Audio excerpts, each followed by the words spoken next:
গৃহপ্রবেশের সময় কুসুমকে এই বাড়ির জন্য অলক্ষণী প্রমাণ করতে উঠে পড়ে লাগলো। এবার থেকে বলি না। হ্যাঁ বন্ধুরা, ভিডিওতে লাইক দিতে থাকুন। যে মুহূর্তে কিনা ইন্দ্রাণী গাঙ্গুলি স্বয়ং নিজে যখন নিজের বড় ছেলের বউকে বরণ করে ঘরে তোলে, ঠিক সেই মুহূর্তেই দীপালিকে ইন্দ্রাণী গাঙ্গুলি বলতে থাকে যে দীপালি, এবার গৃহপ্রবেশের জন্য তুমি ওর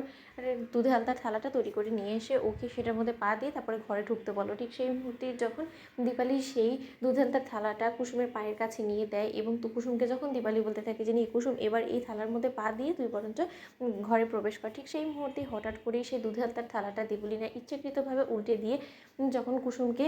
ব্যথা দিতে চেষ্টা করে, ঠিক সেই মুহূর্তে কুসুমে হোঁচট খাওয়ার আগেই যখন আয়ুষ কুসুমকে জাপটে ধরে অল্পের জন্য বাঁচিয়ে ফেলে এবং আয়ুষ বলতে থাকে যে দেবলীনা, তুমি শত চেষ্টা করো না কেন কুসুমকে এই বাড়ির জন্য অলক্ষণী প্রমাণ করতে, সেটা কোনোদিনও তুমি প্রমাণ করতে পারবে না, কারণ যতবার তুমি এরকম করে ওকে হোঁচট খেয়ে ফেলে দিতে নেবে ততবারই আমি এরকম করে ওর দিকে ভরসার হাত বাড়িয়ে দিয়ে ওকে বারবার করে বিপদের মুখ থেকে আমি ছাড়িয়ে আনবো। এই আমি তোমাকে বলে রাখলাম। আর কোনোদিনও যদি আমি দেখেছি যে তুমি কুসুমকে সকলের সামনে অপমান অপদস্থ করার জন্য এরকম কোনো চক্রান্ত করছো, তাহলে আমার থেকে খারাপ কেউ হবে না, আমি সকলের সামনে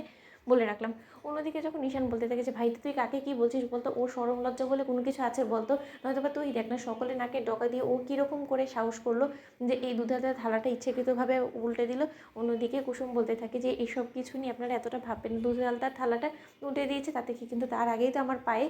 এই দুধ আর আলতাটা লেগে গিয়েছে, এটা দিয়েই যথেষ্ট হয়ে যাবে গৃহপ্রবেশ করার জন্য। ঠিক সেই মুহূর্তেই যখন কুসুম অবশেষে ঘরে প্রবেশ করে, ঠিক সেই মুহূর্তে লক্ষ্মীর এত ভালো ছাপা পড়া মাত্রই যখন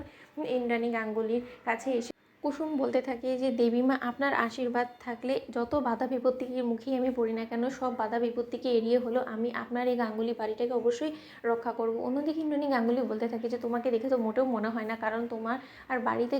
গৃহপ্রবেশের আগে যে সকল ঘটনাগুলো ঘটে গিয়েছে না, তারপরে তোমার উপরে কী করিবা আমি আস্থা রাখি বলো তো, এবং কী করিবা আমি আমার বড় পুত্রবধূ হিসেবে এই বাড়িতে সকল দায়িত্ব তোমার কাঁধে তুলে দিয়ে নিশ্চিন্ত হব বলো তো। অন্যদিকে কুসুম বলতে থাকে যে আমি আপনার ভরসা জিতে দেখাবো একদিন, আপনি দেখিয়ে নেবেন আমাকে, আপনি একটু সময় দিন। ঠিক সেই মুহূর্তেই যখন সেখান থেকে ইন্দ্রাণী গাঙ্গুলি চলে যায়, ঠিক তার পর মুহূর্তে দেবলীনা কুসুমকে বলতে থাকে যে কুসুম, তুমি মনে করো না যে তুমি এখানে উড়ে এসে জুড়ে বসে তুমি গাঙ্গুলি হাউসের উপরে কবজা করে ফেলবে, কারণ এই গাঙ্গুলি হাউসে এর আকাশ বাতাস থেকে শুরু করে সব কিছু আমার নিয়ন্ত্রণে থাকবে এবং আর কিছু দিনের মাত্র